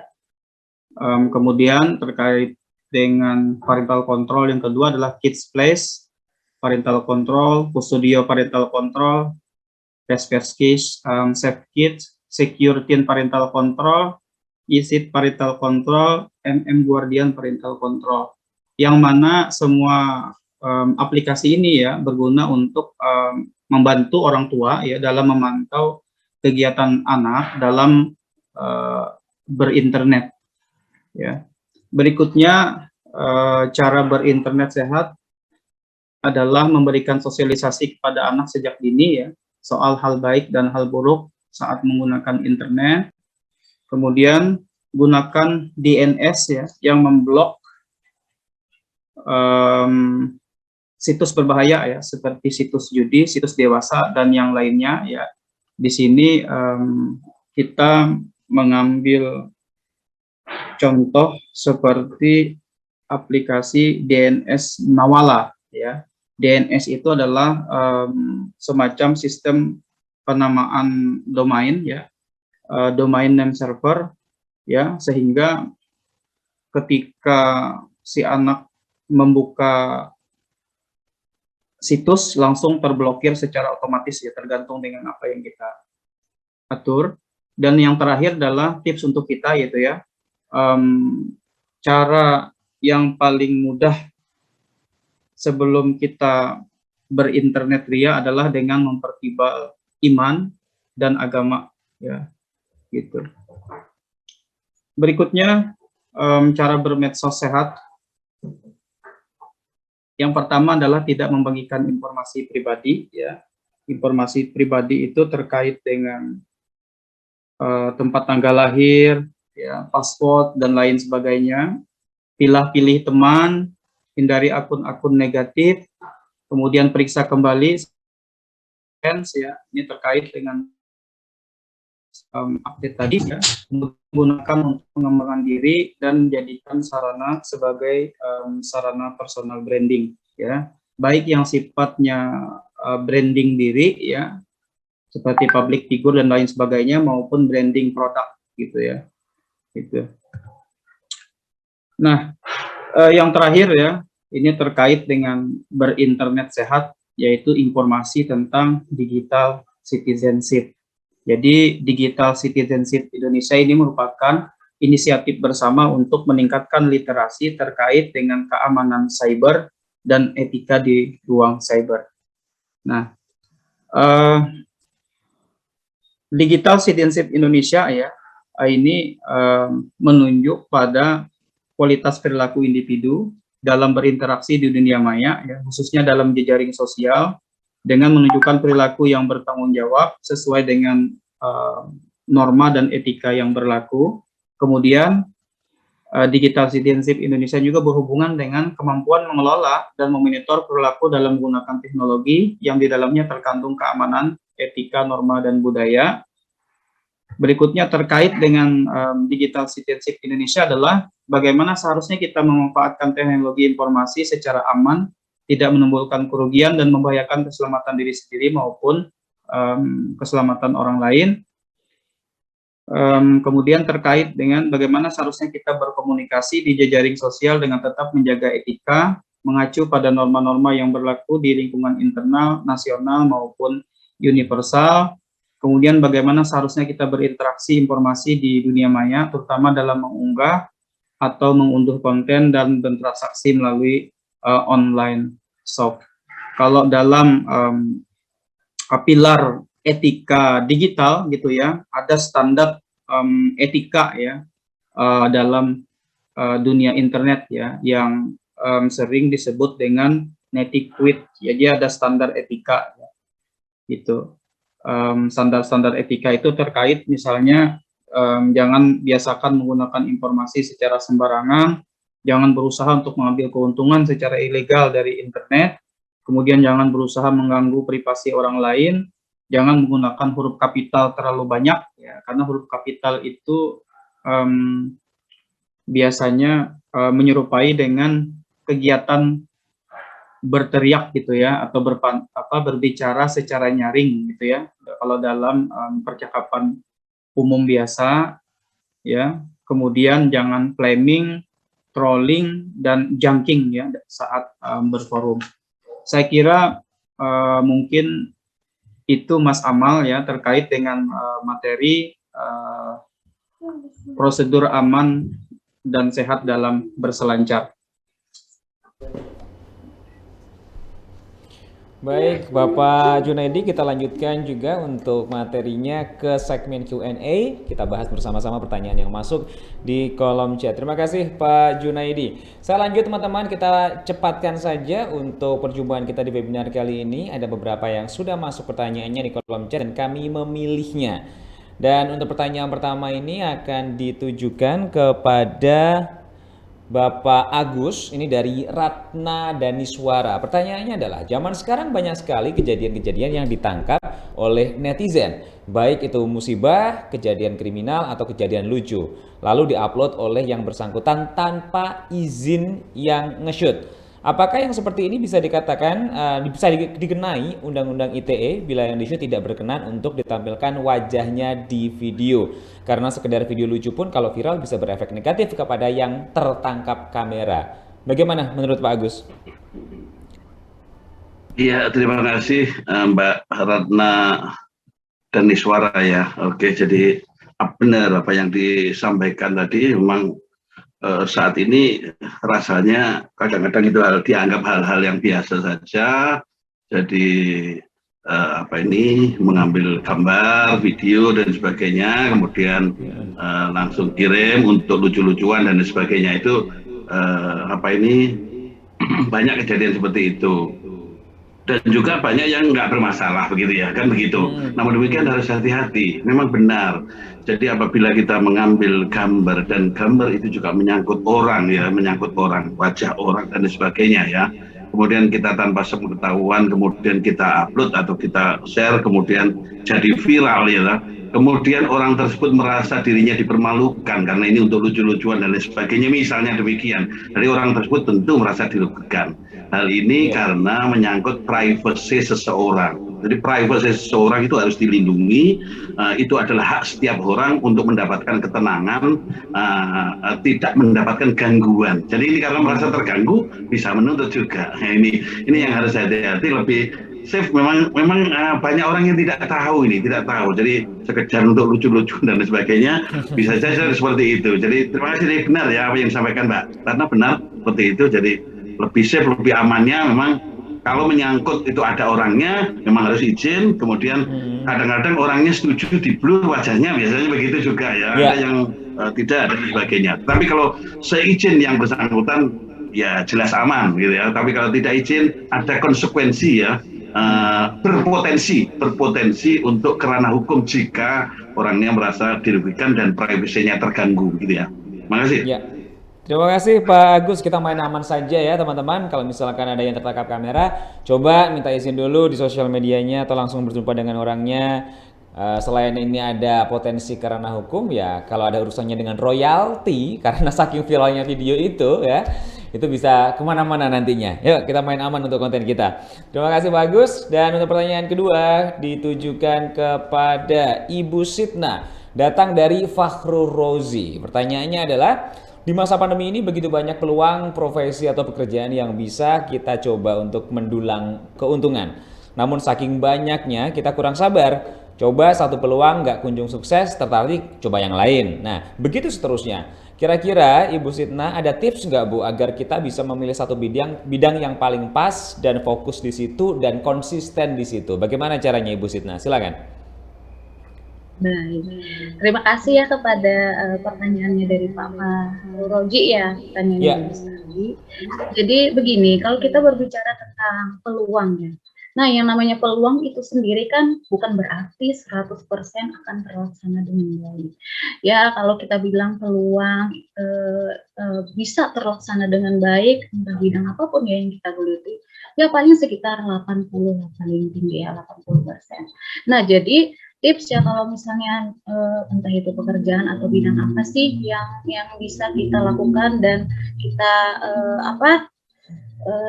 fokusnya di situ aja. Nah kembali dulu kita harus melihat apakah bidang yang kita geluti itu adalah bidang yang kita sukai. Kemudian selain bidang yang kita sukai, apakah bidang tersebut memang dibutuhkan oleh masyarakat banyak ya pada umumnya gitu. Jadi kita lihat dulu di pasar, di ibaratnya di ruang publik itu apakah memang yang menjadi kebutuhan pasar ya. Misalnya dari sisi produk, misalnya mau menjual sebuah produk yang dicari oleh masyarakat. Nah itu bisa terus dicoba terus. Tadi saya bilang di awal ya bahwa kalau kita bilang masalah peluang bisnis atau bidang yang kita geluti itu bagaimana supaya tetap itu aja ya, kita nggak bisa terfokus pada itu aja ya. Yang namanya aja peluang bisnis ya, kita coba lagi aja misalnya di bidang yang A nih, kita nggak gagal ya, kemudian nggak apa-apa, kita nggak usah merasa putus asa, coba lagi di bidang yang lain, karena kan rezeki itu sebenarnya sudah diatur sama yang di atas ya. Jadi tetap berpikiran positif. Misalnya tadi kata Pak Fakhrul Roji bidang yang ini gagal, kemudian mencoba bidang yang itu gagal, nggak apa-apa, jangan putus asa, tetap dicoba aja. Tadi ya, berangkat dari hal-hal yang memang kita sukai dulu, kemudian berangkat dari apa nih keahlian maupun kemampuan yang bisa kita berikan gitu kepada customer. Mungkin itu sih ya, mudah bisa menjawab. Sekian Pak Mas Amal.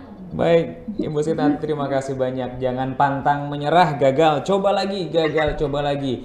Yang penting Anda tetap kreatif dan juga produktif serta konsisten ya. Jangan tiba-tiba ambil bidang si A, kemudian rasa nggak cukup, nggak konsisten, bikin lagi yang lain. Wah, yang penting komitmennya dengan yang baik dengan pekerjaan Anda ya. Oke, dari Ibu Sitna, terima kasih atas jawabannya. Saya geser lagi masuk ke pertanyaan ketiga, datang dari Zayin Fatma. Ini untuk Kak Angel, pertanyaannya adalah bagaimana menurut Kakak jika pemerintah setempat meng-hire konten kreator non-WNI untuk mempromosikan budaya dan wisata di daerahnya? Berhubung kelihatannya setiap ada yang konten berbau Indonesia yang disampaikan oleh bule bisa menarik lebih banyak viewers baik dari orang luar maupun orang Indonesia sendiri. Apakah kira-kira ini bisa jadi ide bagus atau ide yang kurang pas? Makasih ya Kak. Silakan Kak Angel. Oke, thank you buat pertanyaannya. Kalau menurut aku itu sah-sah aja karena sebenarnya gini, untuk mempromosikan suatu budaya dan wisata di daerah tertentu itu memang diperlukan content creator, tapi dilihat lagi apakah memang promosinya itu secara besar global atau untuk yang kecil. Kalau memang secara global yang besar, meng-hire orang non-WNI itu nggak ada salahnya, dan juga toh secara tidak langsung juga berarti kita udah mempromosikan budaya kita kan, kayak gitu loh. Banyak cara bisa kita lakukan untuk mempromosikan Indonesia, nggak harus orang bule juga kok, tapi memang banyak konten-konten yang dibikin oleh bule ini terlihat lebih menarik karena dari packaging dan pengemasannya mereka itu niat, karena yang kita tahu itu bule itu lebih penasaran, mereka punya curiosity yang tinggi, jadi mereka bakal menggali lebih dalam, memahami lebih dalam. Sedangkan kalau kita istilahnya warga daerah setempat kan mungkin kayak, oh ini nih kayak gini, ya udah bikin kayak gini aja. Sedangkan mereka itu benar-benar ngedigging lebih dalam, ngegali, dan tadi balik lagi ke yang aku bilang, kita harus memahami dulu, mengembangkan, baru berinovasi. Nah itu yang memang menjadi satu packaging yang biasanya diterapkan oleh para bule-bule tersebut, kayak gitu sih kalau menurut aku, Kak. Terima kasih Kak Angel ya, memahami, mengembangkan, baru berinovasi. Nggak masalah kok belajar dari non-WNI, siapa tahu kita bisa terus berkolaborasi. Thank you Kak Angel. Dari Kak Angel kita menuju ke jawaban lagi. Pertanyaan keempat, ini pertanyaan terakhir yang kami pilih untuk dijawab oleh Pak Junaidi. Pertanyaannya datang dari Fikih Junianto. Bagaimana cara mendidik dan mengawasi anak dalam penggunaan internet agar tidak kecanduan dengan situs web negatif seperti pornografi dan tindakan jahat, serta dalam meningkatkan kualitas dan juga skill bersosial media untuk mewujudkan internet yang aman dan sehat? Bagaimana cara mendidiknya? Silakan Pak Junaidi. Baik, saya kira yang paling pas ya untuk dilakukan adalah kita sebagai orang tua ya menyediakan waktu yang cukup ya untuk melakukan pendampingan kepada anak secara spesifik dan menyeluruh seperti itu ya. Kalau penggunaan aplikasi itu kan masih dibatasi dengan perangkat gitu ya. Tapi kalau secara langsung melakukan pendampingan, saya kira itu lebih efektif gitu, dan untuk memberikan pengertian juga ya bisa dilakukan secara dari hati ke hati. Saya kira itu mungkin aman ya kayak gitu. Baik, komunikasi yang baik antara orang tua dan anak. Terima kasih Pak Junaidi. Dan dari 4 pertanyaan yang sudah masuk sudah dijawab semuanya oleh para narasumber, dan saya juga ingin menyebutkan beberapa nama calon pemenang. Ini masih calon pemenang karena kami masih harus memverifikasi data yang masuk ke admin Q&A. Setelah saya sebutkan namanya, teman-teman bisa langsung kirim datanya, atau kalau sudah dikirim nanti kita coba ngobrol bersama dengan admin Q&A dari Anda dan langsung dari adminnya secara jalur pribadi atau Japri. Yang pertama adalah Sri Atmi, kemudian Ratna Daniswara, Arif Lukmana, Husna Naya, Fakhrul Rozi Junaidi, kemudian Dini Yunisa Arumita, Resti Ayu, Zayin Fatma Sulistia, Febrian Gusti Agung, dan juga Fikih Juniato. Baiklah, itu untuk 10 calon pemenang dari peserta webinar kita kali ini. Saya juga ingin mengucapkan terima kasih banyak untuk seluruh narasumber yang hari ini memberikan materi terbaiknya. Dan diantaranya ada Pak Agus, kemudian Ibu Sitna, Kak Angel, dan juga Pak Junaidi. Terima kasih banyak. Semoga ini bisa menjadi manfaat untuk kita. Dan sebagai penutup, saya ajak untuk seluruh peserta bisa menyalakan kamera bersama dengan para narasumber. Kita akan foto terlebih dahulu untuk mengabadikan momen spesial hari ini ke dalam 2 sesi foto. Sebagai penutup, boleh dinyalakan untuk kameranya. Silakan on cam semua teman-teman. Oke, kita langsung saja mulai untuk sesi yang pertama dalam hitungan 3, 2, 1. Terima kasih banyak. Berikutnya kita geser lagi untuk tadi yang belum sempat berfoto. Kamera silakan dinyalakan. On cam dulu. Dalam hitungan 3, 2, 1. Ya, terima kasih banyak. Saya juga ingin mengucapkan terima kasih sebesar-besarnya kepada Presiden Republik Indonesia atas arahan yang telah diberikan dan juga dukungan dari Direktur Jenderal Aplikasi Informatika sekaligus dari Bupati Kabupaten Tanah Laut. Semoga materi yang disampaikan oleh para narasumber bermanfaat untuk kita semua dan kami harapkan tidak hanya berhenti di sini saja, sebarkan yang baik kepada orang-orang yang Anda cintai agar mampu menggunakan ruang digital sebaik dan juga semaksimal mungkin. Saya Amal Bastian, tutup acara. Kita ketemu lagi di lain kesempatan. Jaga kesehatan Anda selalu. Wabillahi taufiq wal hidayah. Wassalamualaikum warahmatullahi wabarakatuh. Salam literasi digital. Sampai jumpa.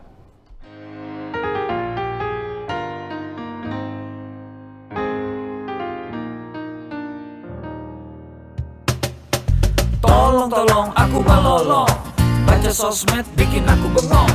Banyak berita isinya bohong, bikin orang jadi saling menggonggong. Seperti ada niat sebar kebencian, tanpa peduli akan ada kerugian. Seperti dapat munculnya permusuhan, karena tertipu jadi curigaan.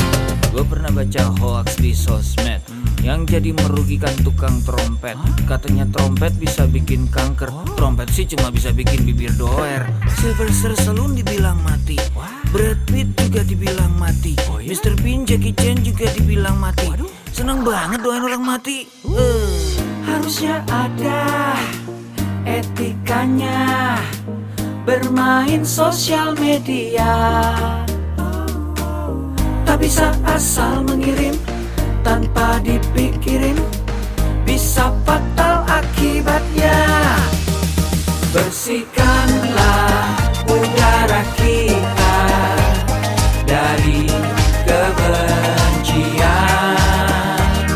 Sebarkan saja cintamu untuk Indonesia. Wahai kepada pengguna sosmed, mari bersatu sampai lengket. Jagalah persatuan, jangan lobet. Hati-hati banyak tukang copet. Hey, jangan sampai salah posting, bisa bikin orang jadi pusing. Cek dulu itu penting, jangan jadi cepat terpancing. Gue pernah takut salah minum, karena bahaya buat tulang sumsum.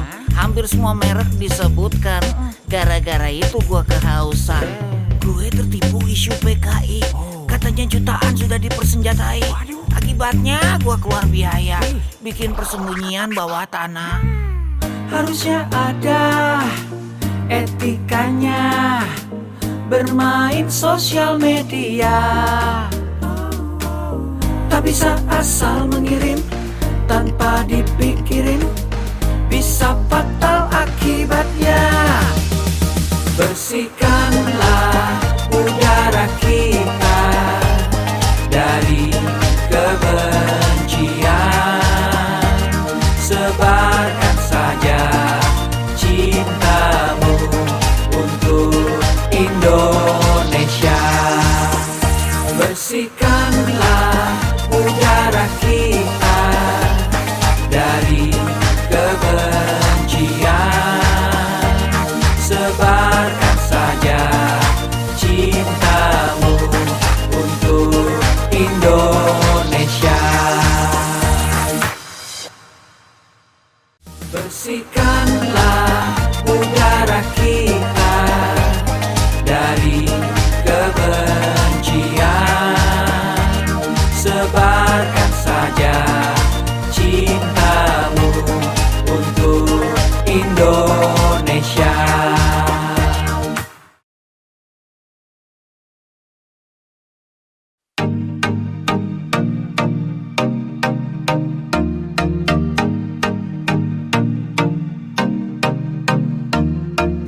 Cek dulu, cek dulu. Cek dulu, cek dulu.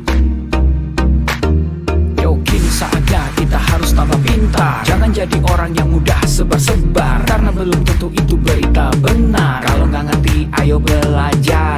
Mulailah curiga jika sudah suruh-suruh. Sebarkanlah, hey, tunggu dulu. Periksalah kalimat, kok banyak tanda seru. Banyak huruf besar mata gue jadi ngilu. Coba dicari beritanya dulu, mendingan begitu daripada keliru. Apa untungnya sebar kabar palsu, daripada nanti kamu yang malu. Cek dulu, daripada nanti kamu yang malu. Cek dulu, siapa tahu hoax. Yup. Hello.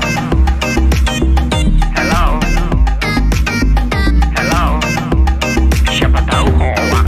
Yup. Hello.